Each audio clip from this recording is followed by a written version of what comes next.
Good Tuesday afternoon, everybody, and thank you if you're joining us from wherever you're joining us. If you're joining us from LinkedIn, Facebook, or YouTube, this stream is live, and this is a special stream from all of us here at Necole. So again, I want to thank you for spending some time during your lunchtime to hear out this conversation, which hopefully will be fruitful for you and also for those who are thinking about your career. And I just want to make sure that everyone has this as a sort of framing. This is not targeted at only young people. This is targeted at everybody. So hopefully this is going to be a good lunch session for you guys. Welcome everybody to our special week of Restrategize, Reskill, and Restart. So today we're actually going to be talking about preparing for the future career. But what is this whole Restrategize, Reskill, and Restart? So every month we at Necole try to do something for all of you guys out there. We are very passionate about learning and development. So we try to think of what would be really valuable to our audiences out there who are watching all our streams, who are watching all our shows, and also those who are subscribed to our learning experience platform, which is Necole. So let me just kind of tell you what's been happening with this Restrategize, Reskill, and Restart. And this started actually on Saturday. Saturday, we had Andrea, who was also a member of Leaderonomics, who actually spoke to our special guest, Alina Amir from Palmes Académiques on the right platform for the future generation. And that was really a good conversation that we all had because every one of us was involved in that conversation. And we got to understand what Alina was doing, what Arus was doing, how teachers are getting empowered, how students can play a part as well. Now, today's conversation, I will talk about that in a short bit, so we'll leave that aside for now. But on Friday, we're going to sort of end off this whole special edition week with Emerge Stronger from the Crisis, how companies, organizations can think about their people, reframe what it is that a career or job is in a company and how companies structure their people management. And that one, we're going to have Sashi Kanapati, who is the head of Leaderonomics Digital, talking to Dr. Nora Manaf, Group Chief Human Capital Officer at Malaysian Banking Berhad. So that's 17 September, Friday, 12:30 to 1:30, lunchtime as well. So that is what we're trying to bring you for this whole Restrategize, Reskill, and Restart. But today's conversation, that's what we're going to be focusing on. Today, we are going to be talking about how all of us can prepare for future career. And I have a very special gentleman with me here today. He is someone I've been speaking to quite a bit on different projects, different initiatives. So you already know this person when you speak to him. He's someone who's very, very passionate about innovation in academics and also how, in his words, whenever we speak, how are we prepping anybody who goes through any sort of education and academics for the future. This man leads Taylor's University. I will actually reveal the name in a short bit, but it is, of course, Taylor's University. I'm an alumni of Taylor's University. I've worked there for a while as a facilitator, and it is one of the best private universities in Malaysia, and getting the QS Graduate Employability Award in 2020, fourth in the world for graduate employability, most trusted brand in private education in Malaysia, 10 consecutive years, award for the QS 5 stars in 6 categories, and so much more under this man's leadership. And also a lot of innovations in academics, from double transcripts, Shine Award, micro-credential, X-Space classrooms, Rewind lecture capture system. These are all things that happen with him at the helm. And if I were to go through the list of all his accolades from here all the way to France, this is going to take the whole show. So let's introduce the man himself. Ladies and gentlemen, my guest for today, the person I'm going to have a chat with and discussion with, Professor Pradeep Nair, the Deputy Vice-Chancellor and Chief Academic Officer of Taylor's University, Malaysia. Hi, Prof. How are you? I'm well. Thank you, Nigesh. I'm hugely flattered by your introduction. No problem at all. And I have to comment this. I wanted to say this off the show just now, but you are completely matching with your entire room right now with pink shirt, spring wall. Perfect. Just perfect for this whole moment of the while. Okay, so let's get into the conversation. I want to start with this. So let's talk about the perception of education per se. I kind of hinted at that in the intro itself, because I don't want this to be a conversation just only aimed for youths per se. This is actually pertinent for anybody at all. So I come from the generation, and maybe I think I'm the last, I'm not sure, but when I was going through the educational system, from maybe the age of 6 or so, my kindergarten, all the way to the point I got my degree. It seemed like a prescribed process that I have to go through and get each one of the certificates along the way in order to get that final certificate, which is my degree, like ticking all the boxes to ensure that that prepares me to get a job. So that seems to be how I went through the whole thing. But I feel that it's a little different in the way that it's viewed nowadays. So do you think it's still relevant, that way of viewing academics? Well, thankfully, this notion of learning from childhood to adulthood and gaining credentials along the way that you speak about, thankfully, it's still relevant today and will be for a long, long time. Mm-hmm. I guess what has changed from your time, which I presume is not really, too far back in the past.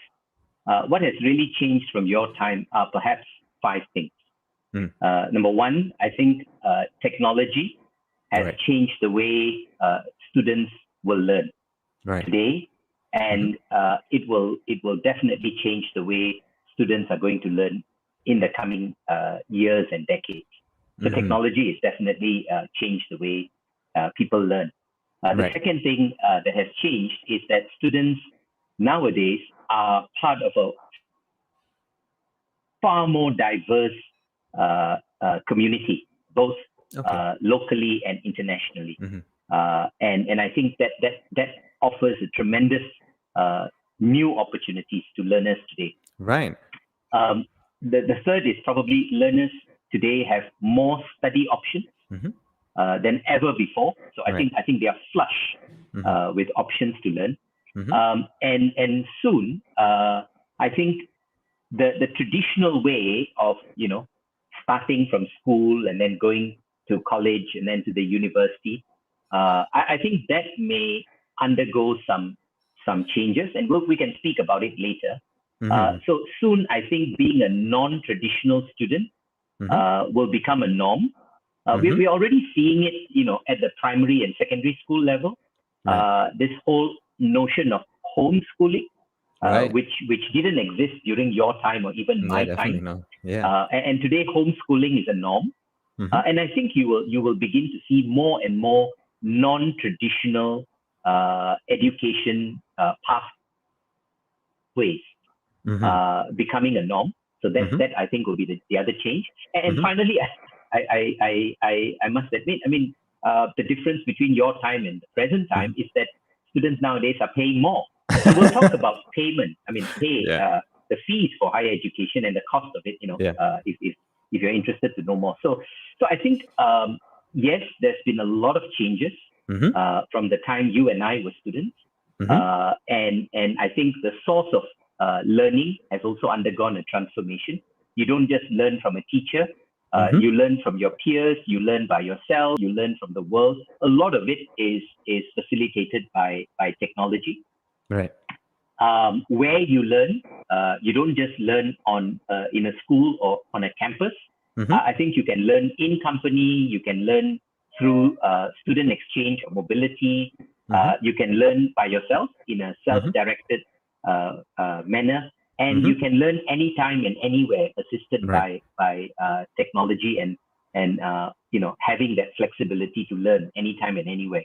How you learn, I think learning is no longer confined to a period of time when you go to school. I think lifelong learning has become more important today and in the future more than ever before. And acquiring multiple credentials instead of one credential at standard 6, the so-called UPSR, another credential at PT3, which I understand is not there anymore or will not be there anymore.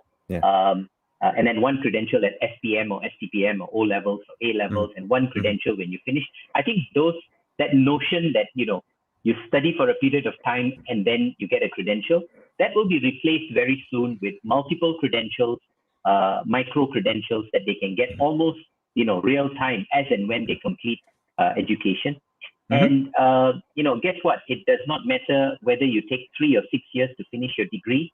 As long as you're learning, that's a good thing. Yeah, right. Yeah. And you've mentioned so many things I want to pick off right now, but I've got to be a bit disciplined because we got only an hour. But okay, let's pick on this thing you mentioned about continuous learning, right?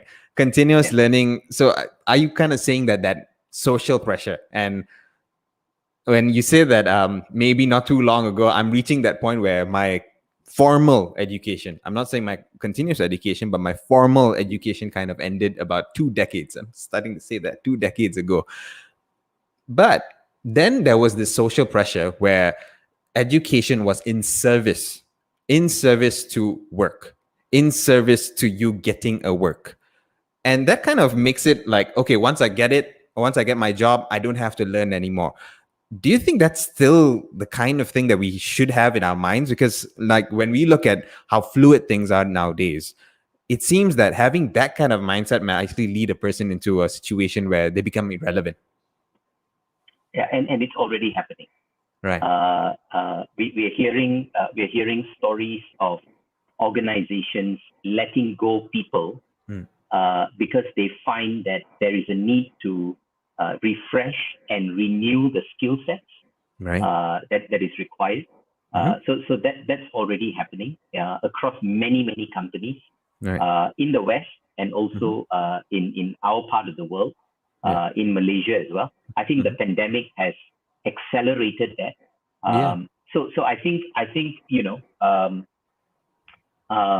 the days when you could be content with your education as being your guarantee of a job, and your experience and the skills that you already have as being a guarantee for the job, I think those days are over.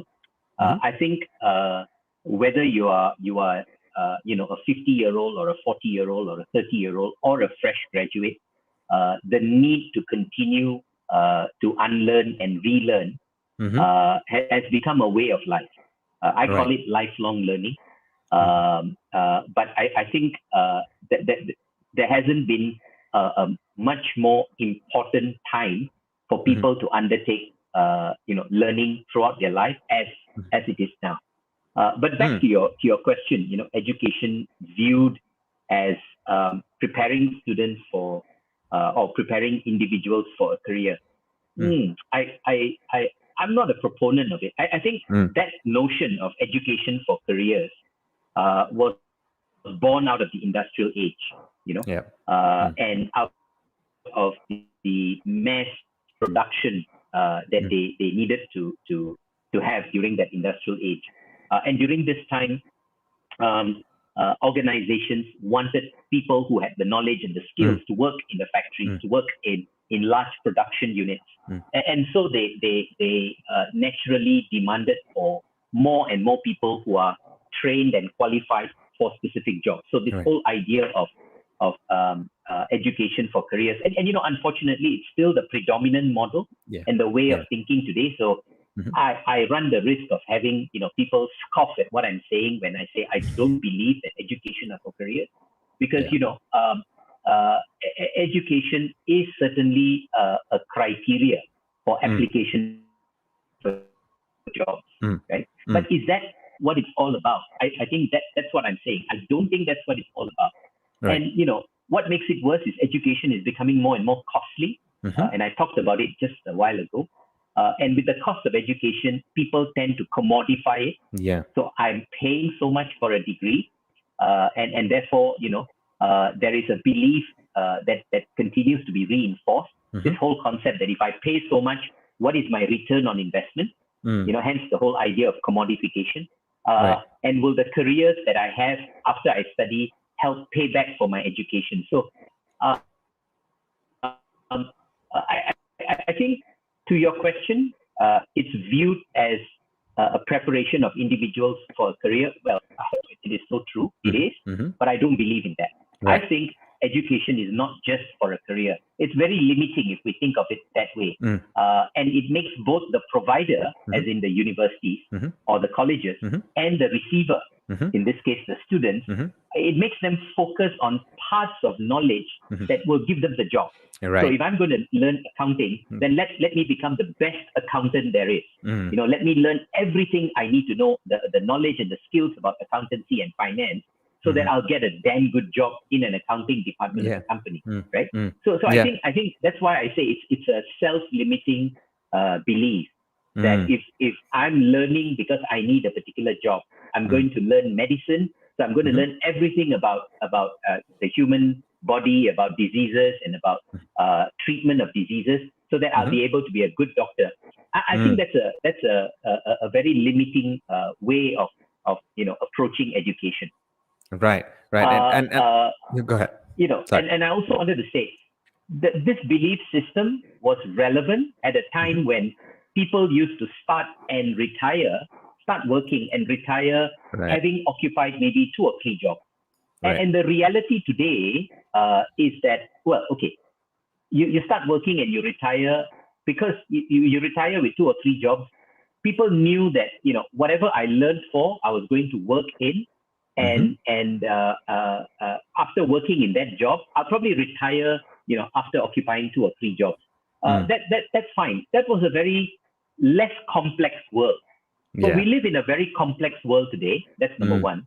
Number two, the pace at which knowledge evolves and new knowledge emerges and new skills are required. The pace is unrelenting today, and some people describe it as a VUCA world, a volatile, uncertain, complex, ambiguous world. The prediction is that today and in the years to come, people would have occupied 15 to 19 different jobs before they retire.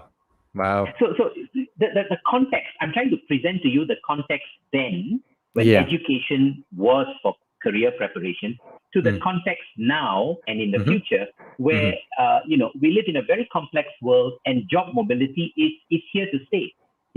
So education must not only be for preparing people for successful careers, it must also be for helping them to learn lifelong, to lead a happy and fulfilled life. Right. And so my belief is that education today must be the education of the head, the education of the hand, and the education of the heart. What I like to call the whole person education. Education that focuses on not just academic knowledge and skills, but education that focuses on life skills, how to live your life, how to be street smart, and about education that provides you the opportunity to develop emotional well-being. Right. And I just want to say this now: education for careers versus education for life. Is this a whole new mantra? Is it a whole new way of looking at things? Not really. Because, if you care to go back 1,000 years, right?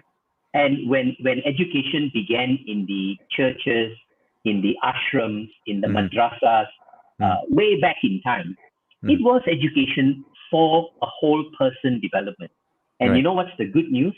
The good news is I think education is returning to its roots, to where it all began, right? It's transcended the industrial age, and it's now coming back home to a time when education is about the development of the individual. It's about the manifestation of the perfection that's already in you. And it's a process of how do I manifest the good in me? How do I manifest, the perfection that's already in me? So that's my perspective of what I believe education is for. Right. And some things, as you were mentioning, I just thought back with my own life as is. And you mentioned about job changes. So whenever I tell somebody about my story and the different jobs and roles I've done, I didn't just have 3. I had like you said, that number is like 12 or something like that.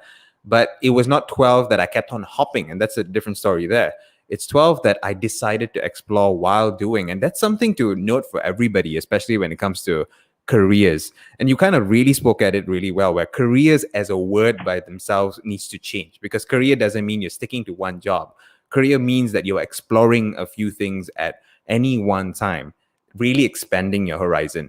And for education itself, if you just stick at it with just going through the process, I believe someone's really going to miss out a lot. As a student, as a kid, even till today, I learned things that are relevant to my role.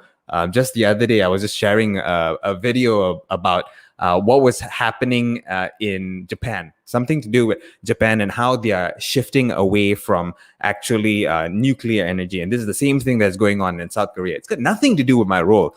But what I've discovered is by finding out all these things, every time I end up in a situation, whether it's a call with a potential client, or it's someone who I'm trying to sell a solution to, or if someone I'm trying to educate, these things come back again. They come back again to help you connect the dots. And I think that is how career is shifting, versus seeing it as a job I'm going to go to just make money and come back home. Career now is this very fluid thing where you have space to explore. Yes, you got a plan in the future, but you've got space to explore, to actually find different ways how to, like you mentioned, that is the word that you use, wholesome education, right? You use that word just now. I like to use the word whole person education. Whole person education. Okay, yeah. Whole person education. We'll explore that in a short while in a bit. Yeah, we'll explore that in a short while in a bit, because I do remember things that you've done, and I want to actually ask you those questions. So now, speaking of that, we've got some comments which are coming through, which is great, like from Cheryl, Matthew, and we've got a question which I'll bring up in a short while, which is going to be very relevant to what we're going to talk about right now. So in your profile, and because I've both been an alumni of Taylor's and also worked as a facilitator in Taylor's, and to everybody out there, Prof did mention something about life skills. So I like to believe that Taylor's was the first to start introducing life skills as a core component that they've got to do for students that are coming in either in their degree or their pre-U. They've got to do this life skills program in their first semester or their second semester. So this is to prep them actually with the skills to harness what they're going to learn and utilize them well. So these are actually very innovative things that you started introducing, Prof. So let's start with that. I really want to ask you this question. You're so passionate about the way you're speaking about it. Why this undying focus? What drives you to have this focus to keep on changing, redefining, and also having a new way of looking at, or maybe not a new way, but the way that we should be looking at it, at academics, and perhaps growing ourselves?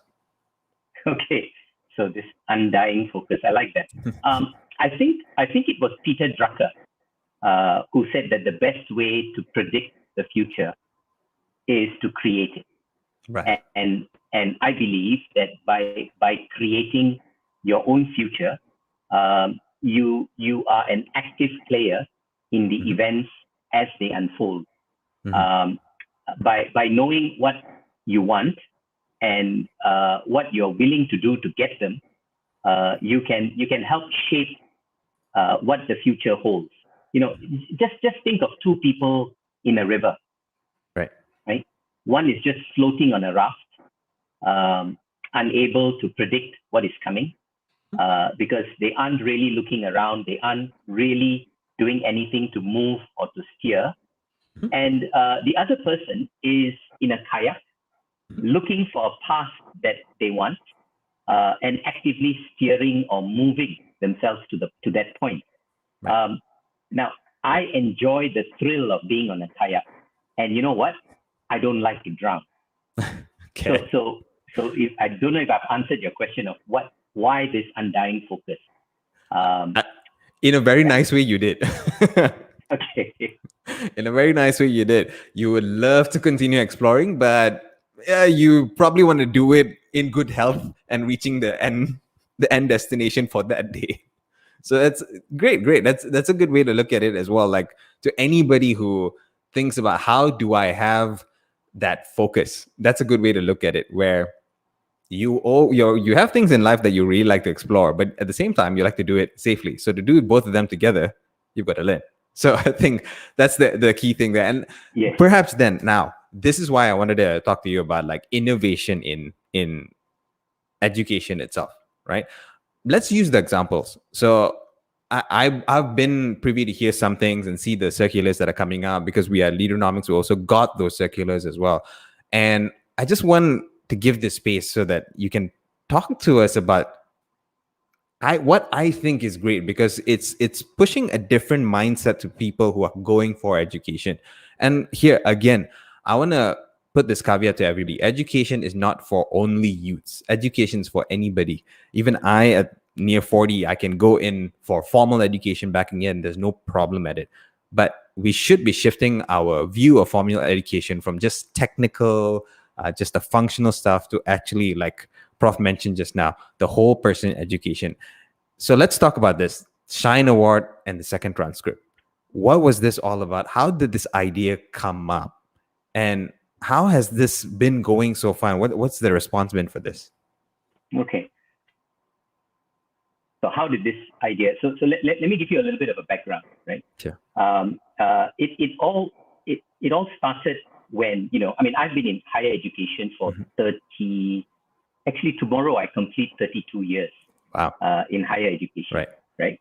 15th of September 1990. So 31 years. Sorry. Right. 31 years. So I've been in higher education for 31 years, and to be honest, I've had it with industry telling me that your graduates are okay, yeah, they're qualified, but you know what, they're not there, they're not good enough. And I think this is a common line that every university or college worth its salt tends to hear from industry. And when you really study that, I think the industry has been saying it 50 years ago, 40 years ago, 30 years ago, yesterday, and even tomorrow they will continue to say it. So I always wondered why. Why is it that whatever the universities do, it's never good enough, right? And I began to realize that at the heart of the problem are a few things. Number one, how can we ever produce students that can speak well, think critically, work in teams? How can we produce students that are culturally adaptive, and so on? All these skills that the industry says we need graduates to think critically, problem solve, be creative. We want them to learn to work in teams. We want them to collaborate. We want them to be resilient, not just give up so easily. So there's all these skills that the industry says graduates must possess when they come to work for them. And yet, my question is, how do we expect graduates to be good at it when throughout their education they've been brainwashed to believe that what really matters is the number of A's that you get from kindergarten all the way to Form 5 or Form 6, and then from the first year of your degree to the final year of degree. What is it that parents, the same parents who run companies, right, who run multinational companies or SMEs, the same parent who complains about the quality of graduates, goes home and asks the son, hey, how many A's? Why the fella next door can get 5 A's? How come you cannot get good results? Right? Yeah. So this is the irony, the paradox that we live in today. And we have been living in this paradox. Now, add to that the way our primary, secondary school system is set up, where schools are rewarded. They are categorized by the number of A's they produce and the number of SPM top scorers that they are able to achieve. And schools where students fail are castigated, put aside, not supported, not well funded, right? And then to make it worse, there's a whole industry called the tuition industry. Oh yeah. Right. The tuition teacher is probably the other factor that we must consider, because they make a ton load of money, right? The whole industry, just by reinforcement of this belief that I will help your son get the 9 A's or 10 A's that he's capable of. So we are living in this ecosystem where I don't care whether my son can speak well, think critically, communicate, teamwork. No. I want my son to be able to get those A's in the exam. So I think when I looked at where the source of the problem was, it was first for us to debunk a belief system that academic grades and the number of A's that you get at SPM or O levels or A levels is what matters the most. Yeah. And the truth is, I don't know if everybody is aware of it, but the truth is the top companies in the world today don't really care about the grades that you got in your degree, and what they say is the fact that you have a degree and the fact that you have a first class or maybe an honors, that's the reason why we shortlisted you, but that's not the reason why we're going to give you the job. Now, show me what you've got. Show me the other skills that you've got. Show me your growth mindset. Show me your resilience, your ability to articulate your thoughts well, your ability to negotiate your way and resolve conflicts, your ability to problem solve, to think critically, to work in teams, right? And then the student goes, what?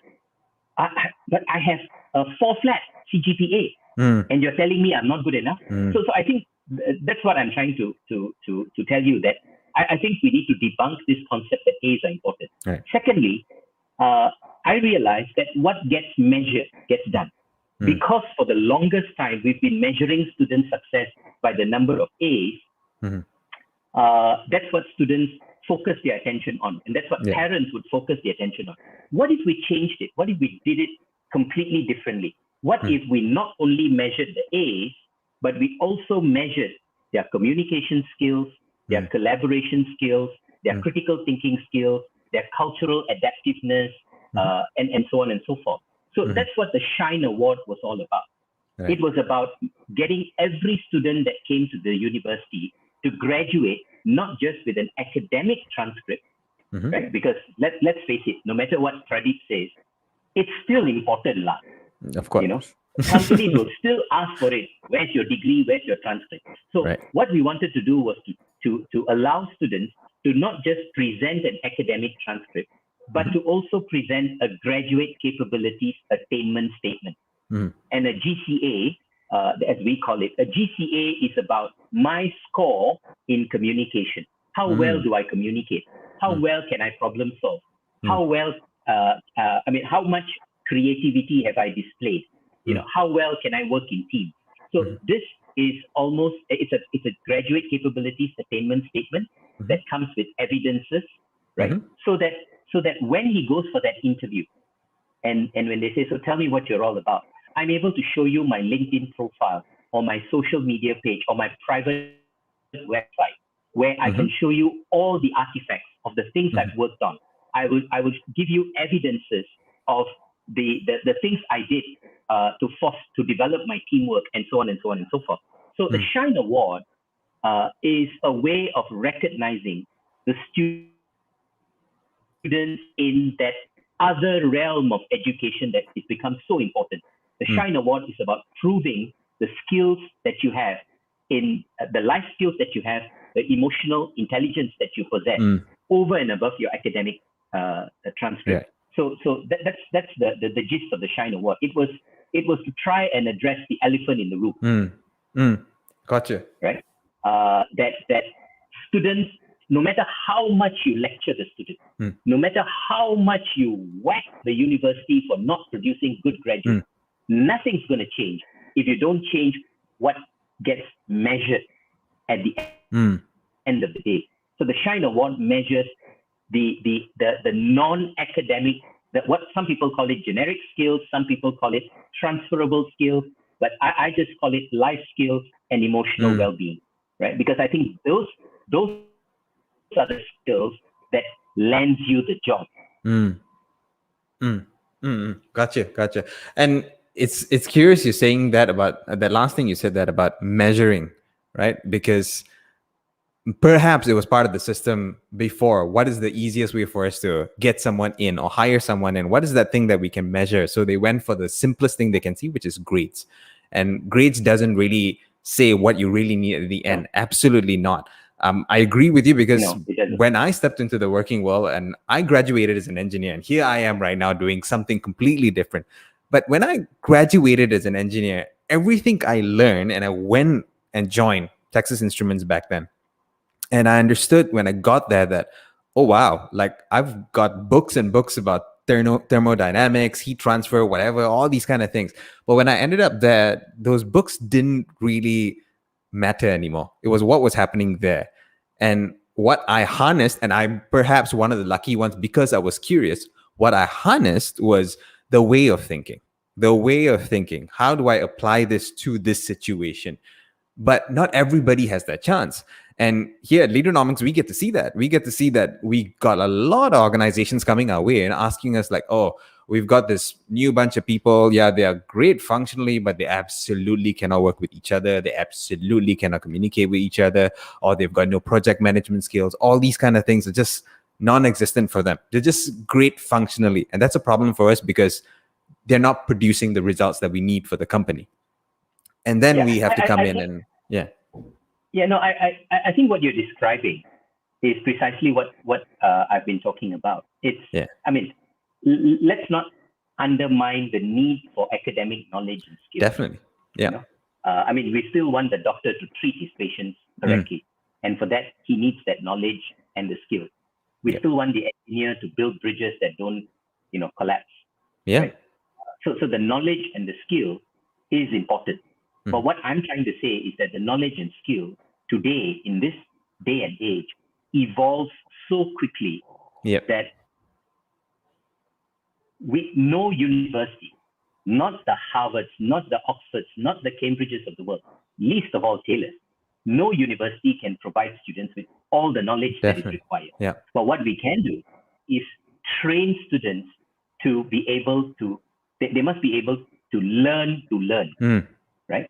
Give them the skill to learn independently. Give them the skill of self-directed learning. Because the reality is we live in a world where if they leave the university with a very good skill to learn lifelong, they have made themselves absolutely relevant for the decades to come, right? The other point I wanted to make, and what you were describing just now, is about behavior. I think education, when it started thousands of years ago, was about molding the individual. Was about developing the right behaviors. Like you said, it's about identifying a problem. It's about trying to problem solve. To think critically, to respect the opinions of others, to be an active listener. Right? These are all behaviors. And the idea of the Shine Award was to try and reward people for the right set of behaviors that will help them become very successful human beings in life. Right. I agree with that. Because I'll say it again, from our end at Leaderonomics, what we tend to get is those coming to us asking for all these soft skills, transferable skills, whatever you want to call that. But we keep on re-emphasizing it's not just about learning that. There is no point if you have great communication skills, but you do not know how to apply it together with your functional skills. So this is a classic example. When we think of engineers are always by the book, by the math. If logically the equations kind of balance itself out, that's it. And that's the flaw there. Instead, what we want, or what companies want, careers nowadays would be, sure, he's a guy who can balance the equation, but he's also looking at the fact that how does this impact others? How does this impact the bottom line of the company? How does it impact profitability? How does it impact innovation? So what is that fair judgment here? And how do I talk to somebody else about this instead of just saying, no, equation not saying it, I cannot do it. Instead, okay, this is the situation here right now. How can we work around this? That's the key of getting these two things together. Yeah, you raised something that's very interesting. One of the projects that I've been working on for the last year or so is about trying to make our learning as broad-based and multidisciplinary as possible. Right. Universities are little kingdoms of their own. Right. You have a school of medicine, you have a school of engineering, you have a school. So the way universities are set up, it's almost like a production line. You have department of this, department of that, department of this, department of that. Yep. And, companies are no different, right? The old bureaucratic model of setting up organizations requires organizations to have organization structures, and everybody is put into boxes and charts and, vertical and all kinds of charts. And people tend to see what's in the box. People tend to forget that the space between the boxes are actually the most difficult parts of managing an organization. Quite the same. If you look at the organization chart of universities, you have so many different schools of faculties and all that. How do we get people to work together, right?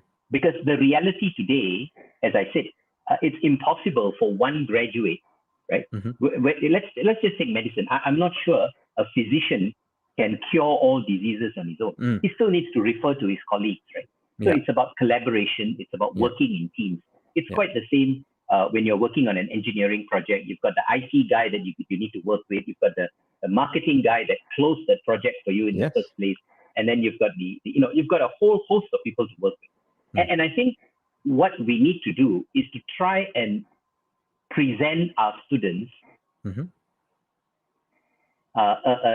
ecosystem where they learn in a multidisciplinary manner. So we've been doing a lot of work in my university around multidisciplinary learning. And I'm glad that after a year of doing this, we've now have a policy that every student must strive to work on a discipline-specific project and a multidisciplinary project at least once during their time with us. That means it is now quite common for a design student, a business student, an IT student, and even a psychology student to be working together on one project. Great. Wow. Right? And what it does is, the way a computing student mind is wired is very different from the way a psychology student's mind is wired. But by trying to bring that diversity, of people and of groups, into the learning process, what we're trying to do is we're trying to mimic the real world. And the world as we know today, the VUCA world as we know today, it's all about collaboration, working in teams.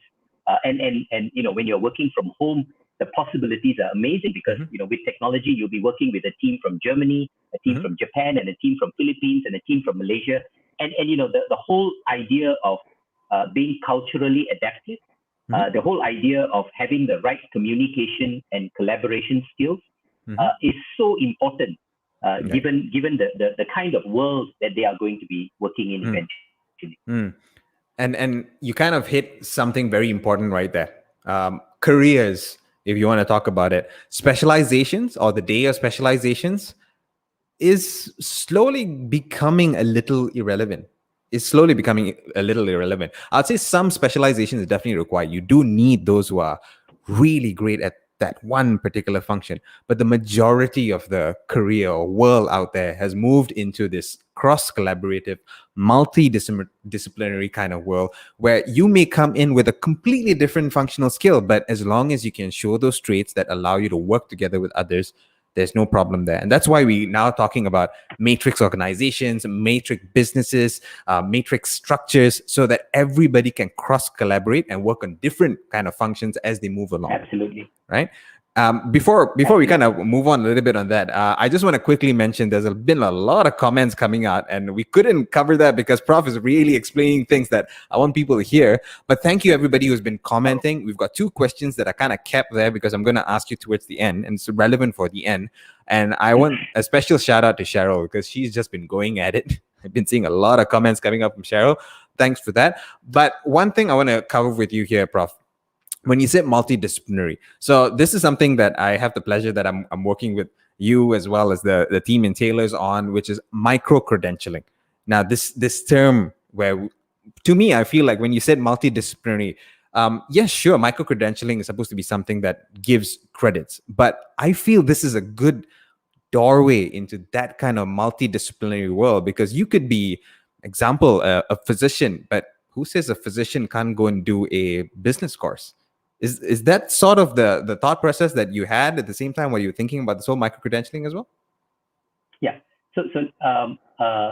Education, as most of us in our generation or the previous generation, most of us know of education as a closed loop process, meaning that you start your university studies or college studies, and 3 or 4 years later, you finish it, right? So it's a closed loop. At the most, during that 3 or 4 years, you would spend 3 months, 2 to 6 months in the industry doing what they call internships or industrial training or practicum or whatever. That's about it. I think the closed loop education model is increasingly being challenged today. Stanford University, for example, way back in 2016, introduced the concept of what is called open loop education, right? And I think that's really the future. In fact, my university is working towards allowing for open loop learning to take place, meaning you could weave in and out of the university and the workplace anytime you wanted, right? And that's what I meant earlier in the show when I said being a non-traditional student will be a norm, right? Because the traditional student would be in a closed loop. So now to your question on micro-credentials, it is in this context of an open loop education that we can allow students to not just start and end with one degree, but start and get multiple competencies, right? And some of these competencies reinforce your skill in the discipline that you're studying for, but many of these competencies could be in peripheral areas or even in another discipline that you're also interested in. So let me give you an example, right? If you're a medical doctor, it's a 5-year study as a medical doctor. What's stopping you from taking some courses in artificial intelligence and in data science? If you are a business student, especially a marketing student, wouldn't a course in psychology be exciting, right? If you're a communication student, wouldn't a course in events management be exciting for you, right? And the problem today is that the way higher degrees are structured, the number of free electives that you can take is so limited. In fact, most degrees, most universities, most degrees tell you, of course we have electives. But the truth is those electives are prescribed. Some people call them compulsory electives. Some people call them core electives. Some people call them prescribed electives. The reality is you don't really have much of a choice, right? So back in 2016, we introduced the concept of free electives, and the students can choose, every student in Taylor's, well, most of them at least, can choose between 5 to 7 free electives. They're free to choose, right, from any discipline. Now, what's to stop them, instead of taking an academic 3 or 4 credit elective, what's to stop them from doing a 1 credit course in theater, in acting? Do you know how important performance and acting can be for a marketeer when he's there to present? Right. So I think we are moving to an era where the young people today want to be participating in what they'd like to learn, right? And micro credentials are essentially short credit-bearing courses, right? Very short. It could be from 2 weeks to a month or 2 months, for example. And these courses give them specific skills, and these skills are skills that they need perhaps to make them more employable, right? To realize a certain ambition that they have. I mean, if I'm a business student and I'm interested to start a biotech company, right? For the life of me, a business program will never have biotech courses. So they'll have to take some free electives in biotechnology and those related areas. And micro-credentials are even smaller versions. You can collect, up to 10, 15 micro-credentials. And it allows you to have that breadth of education across areas of your interest. So depending on your interest, your ability to enhance your ability or to enhance your strength, You can take micro-credentials that allow you to have specific competencies, and these competencies will definitely enhance your prospects of employment. It'll enhance your prospects of promotion, right? And most of all, it makes you a more purposeful citizen because your knowledge, is just broad across different areas, right? Right. And very interesting. You called out a few examples over there because in one of my career paths, I was a marketeer, and I am also a person who previously, when I was in Taylor's College, was part of the Society of Performing Arts. So you were very through when you said that acting or production, that whole process of production and what you go through over there, everything you got to do really is super relevant to marketing. And now, this is the beauty of the modern age right now. And this is really something I want to call out to everybody. We talk about preparing for future careers, and we say that, sure, we don't have the facilities or the ability to do that. But you got to look, the modern age has brought out these kind of innovative solutions. And even what we do here at Necole as well is towards that. It's towards giving that breadth, as you mentioned, that ability for you to go and get that breadth of learning, breadth of development, go as deep as you want, where you want, and apply yourselves immediately after that. And you're not locked in there forever. You always can decide that, I do want to explore something else in my journey. It's not me restarting again. How do I find that relevant jump off point? And yes, the world's my oyster. I can go and get it from all these different sources. And now it's available. It's not just me having to go through these prescribed courses anymore. And it's only through the university, or it's only through some mandated education with some grade A's at the end. It's more towards, what do I get? What do I learn? And how do I apply it to my life and my career? Very key point there. I really like what you said about that. And we're coming close to the end of the time. So I want to take this time to actually ask 2 questions to you. And it actually came from our audience itself. I mean, again, Prof, this conversation, because I'm equally as passionate about this topic as what you're talking about. I just wanted to hear what you were saying. And everything you said was very, very, something I really sync with. Something that even today, as a person who trains, as a person who is now working on a learning and development solution, these are the things I'm really very passionate about. I want everyone to understand. So let me go to the questions go ahead. Let's hear what the audience says to us. Yeah, so I've got 2. So I'll start with one which came very early on from actually Sashi Kanapati. So he had this, and he was asking this question: what are your thoughts on credential by a central authority, example, university, versus distributed by places of experience, employers? What do you think about that? I think it doesn't really matter. Doesn't really matter? No, it doesn't, because at the heart of, let's go back to the purpose, right? Right. If I want to learn how to build a swimming pool by myself, right? I know this is an extreme example, but if I want, and there are people I know that have built swimming pools by themselves, and they were not necessarily engineering or construction graduates.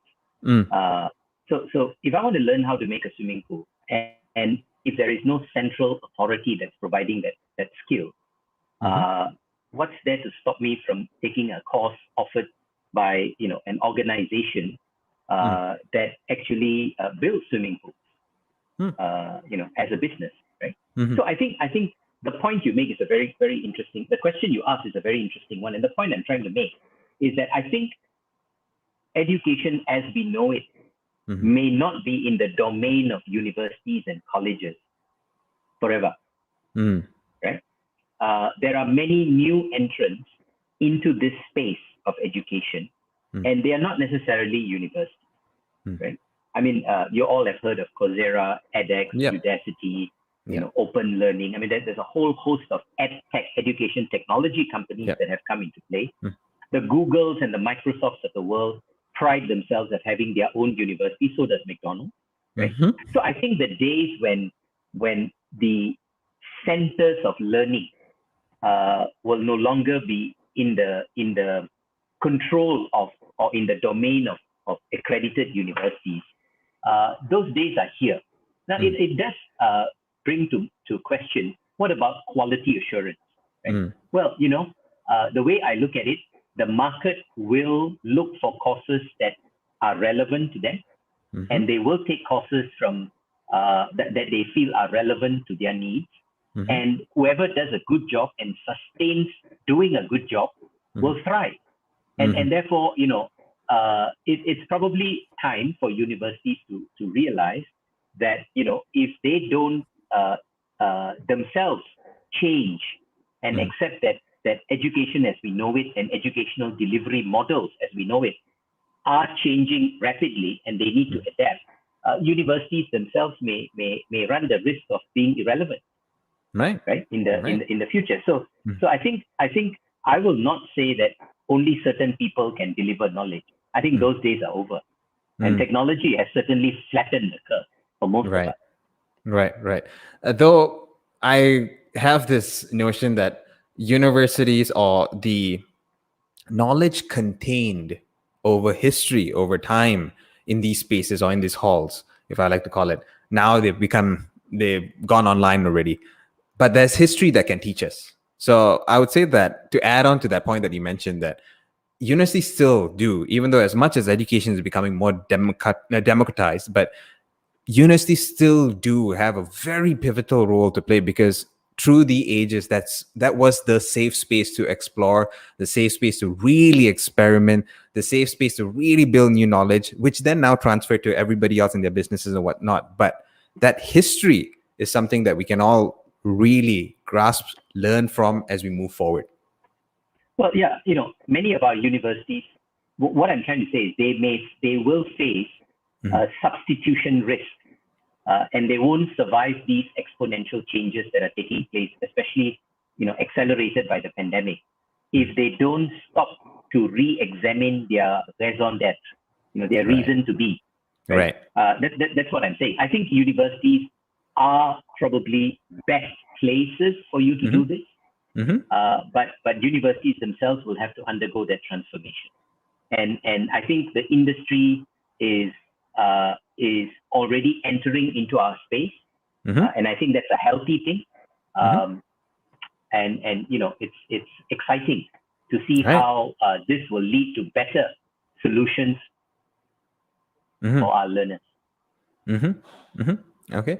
And Sashi kind of came back with another comment on that. The question that you just answered. He agrees. Perhaps rephrase the question: accepting proof of work versus proof of knowledge. Which is interesting. So proof of work, you mean to say the ability to carry out a job? Is that what you mean by proof of work? I think in this case, you kind of covered this earlier when you were talking about how knowledge was this great paper that goes out, and then when you go for the interview, yes, it got you to the interview. That doesn't mean you're going to hire. So this is where proof of work comes in. So he's kind of asking. I think what that question really alludes to is the fact that ultimately it's about job competencies, and job competencies are not just the hard competencies. It also includes the soft skills, it includes the behavioral competencies and so on. So as long as you possess the right competencies for that job at that moment, I think that will certainly carry a premium, right? But remember that nothing is static, right? As the world around us evolves very, very quickly, the skills, whether they are behavioral skills or functional skills, they must continue to evolve with time. And that's where the whole notion of lifelong learning is that I talked about. And I think that's where the micro-credentials come in, because it helps you keep pace with current times and prepares you almost as if you can future-proof yourself. Right. And on that note, this comes really well with this question that came from Zinin a short while ago. So, and this probably would be the wrap-up question that we have here for our show today. So let's get Zinin's question up and her advice, and maybe I'd like to tweak this a little. She's asking, what is your advice to young adults? But I like to tweak this a little bit and ask, what is your advice to adults in general? Because we're not just talking about young adults anymore, on optimizing their best learning potential while dealing with any limitations within the current education system and belief of the environment about education. How do they empower themselves to rise above whatever that may be challenging them. Yeah, sure. I'm just conscious that we are running out of time, so I'll try and do this really quick. When you talk about adults, there are adults who are still in university, and there are adults who have left the university. Yeah. So I'll try and make it as generic as possible. I think to those who are still in the university, my advice is for them to remember that a university is the place for them to acquire not just academic knowledge and skills, but a place for them to develop their life skills, build their emotional intelligence, and a place for them to make mistakes. It's okay to make mistakes. It's okay to fall and to get up. I think resilience is a very important skill of the future. Secondly, be as multidisciplinary as you can. That means try to expose yourself. Try to be deep in your area, but also have a sense, the T model, as they call it, have a sense of a few other areas. If you're a business student and you like marketing, then make sure you are into digital marketing. You've taken some communication courses, you've taken some IT courses, you've taken some psychology courses. So try to be as broad-based as possible. I cannot emphasize the importance of networking. The problem with this generation is they are very good in social media, but many of them are socially awkward. Right? So we all know it's who you know as much as what you know as well. So I think networking becomes very, very important. You've got to go out there. You got to have a network, and there are multiple levels of network. There are networks for your job. There are networks for your future job. There are networks for happiness in life. There are different types of networks, and you can do a whole network map, and you can Google network maps, and you get a lot of information. And change is the new normal. So unlearn, relearn, and ultimately to those who are already working, I say they must align their life purpose with their chosen career, because data shows that employees that get the purpose they want in their life from their work always report better outcomes at work and at life. It's like Djokovic. His vocation is his vacation, right? Djokovic's work is his passion. How do each of us make our work our passion? Because the data shows that those who do that report better outcomes at work and in their life, and those who are less satisfied are often those where the alignment is not so good.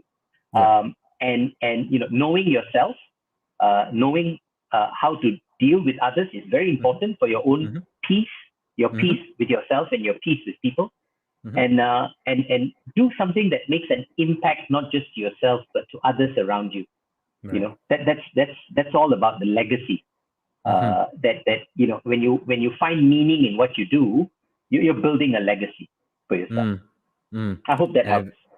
If there's anything which is a perfect way to kind of end the show on the topic that we have, you kind of said it. And listen to that, guys. I mean, and I'm going to remember these two words constantly from here on in. One is continuous learning. Continue to learn and never stop. Continue to be curious. And something that was mentioned here, the whole person learning. So it's not just about learning for your mind, but Prof, you said your mind, your heart, and your, what's the third one that you mentioned as well? The hand. The hand. The mind, the heart, and the hand. The heart, yes. The head, the heart, the hand. The head, the heart, the hand. All right. So keep that in mind, everybody. Thank you so much, Prof. I mean, we covered quite a bit here. I think this is really very valuable to everybody who's gone through, heard the show. Really hope that you gathered a lot from this conversation that I had with Prof. Pradeep over here. So just to kind of quickly tail off, there's a few things that perhaps you guys can do if you want some additional stuff that to learn or to engage with. One thing I sort of want to point to is we have some articles on transformation changes on Necole.tech. And if we can just flash it up on screen, how to improve your cross-cultural communication in your workplace. There's another one, great examples of organizational change. And also, there's a toolkit for everybody. So those of y'all who kind of want to do mapping for your career, for the kind of transferable skills that you need to have based on where you are, we've got a toolkit for you guys that is free to download. Download that and start using it. Hopefully that will be helpful to you guys. And all of this is on Necole.tech. The links will be in the comments section of anywhere you're watching the show from. And of course, I got to do the blurb at the end where I've got to say that there are a few things happening as well. We've got our last show for the Restrategize, Reskill, and Restart coming up at the end of the week. So this particular conversation I had with Prof. Pradeep is the lead next to the conversation that we're going to have with Dr. Nora Manaf. So we can have that visual on screen. That would be great. So there you go. Emerge stronger from crisis. So we talked a lot about the person today prepping themselves for the career. But now once you're in the workforce, I think Prof. Pradeep kind of alluded to this, is those systemic changes that needs to happen in the workforce so that you can prepare for the future graduates who are coming in, the future learners who are coming in, the different sort of mindsets coming in. We're going to explore that with Dr. Nora Manaf this Friday at 12:30 and with the host, Sashi Kanapati, who's going to be talking to her. And for those of y'all who want to quickly get started with that breadth learning, Nicole's there for you. Go on to Necole.app, use the promo code Make a Shift and get a 5% discount. And for those organizations out there who want to talk to us about learning and development for your organization and continuous learning and development, what we're passionate about, do contact us from Necole.tech, or you can email us at learn@leaderonomics.com. One more thing to mention, for those of you thinking about engagement, that's a key thing. Cultural shifts are also important. We've got something for you called Budaya as well. We'll speak to you. Just email us at that emailer, or you can drop by budaya.app. So once again, I want to say a big thank you to Professor Pradeep from Taylor's University. Thank you so much for joining. I have to say, I really, really, really learned a lot in this conversation. It's something I'm very passionate about. I'm glad I'm speaking to someone who is hugely, deeply passionate about this as well. Have a great day, Prof. Pradeep. We'll definitely speak again soon. Bye-bye. And to everybody out there who joined us during the show, commented, asked questions, thank you so much. Hope we added some value to your day today. Take care, everybody, and we will all catch you very soon. Bye-bye. Bye-bye.